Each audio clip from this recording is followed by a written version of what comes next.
গণতান্ত্রিক ধারা অব্যাহত রাখতে আওয়ামী লীগের উপদেষ্টা পরিষদের সদস্যদের সজাগ থাকার পরামর্শ দিয়েছেন প্রধানমন্ত্রী শেখ হাসিনা। বিকেলে প্রধানমন্ত্রীর সরকারি বাসভবন গণভবনে আওয়ামী লীগের উপদেষ্টা পরিষদের বৈঠকের শুরুতেই তিনি এই কথা বলেন। সংসদে বাজেট অধিবেশনে বিরোধী দল অংশ নেয়ায় ধন্যবাদ জানান প্রধানমন্ত্রী। সমালোচনা করেন সংসদে অশালীন বক্তব্যেরও। প্রধানমন্ত্রী বলেন, সম্প্রতি অনুষ্ঠিত 5 সিটি কর্পোরেশন নির্বাচন প্রমাণ করে বর্তমান সরকারের অধীনে সুষ্ঠু ও নিরপেক্ষ নির্বাচন সম্ভব। প্রধানমন্ত্রী দাবি করেন, বর্তমান সরকারের অধীনে আগামী জাতীয় নির্বাচন সুষ্ঠু ও নিরপেক্ষ করা সম্ভব। আর নির্বাচনের জন্য প্রস্তুতি নিতে আওয়ামী লীগ নেতাদের প্রতি আহ্বান জানান শেখ হাসিনা।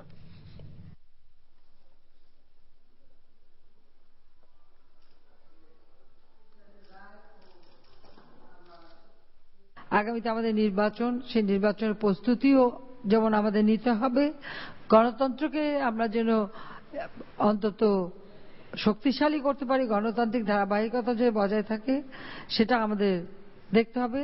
এবং আমি ধন্যবাদ জানাই আমাদের বিরোধী দলকে যে যাই হোক ওনাদের প্রায় 90 কার্যদিবস হয়ে যাচ্ছিল, মানে সংসদ সদস্য পদ যায় অবস্থা, সেই অবস্থায় তারা পার্লামেন্টে এসেছে।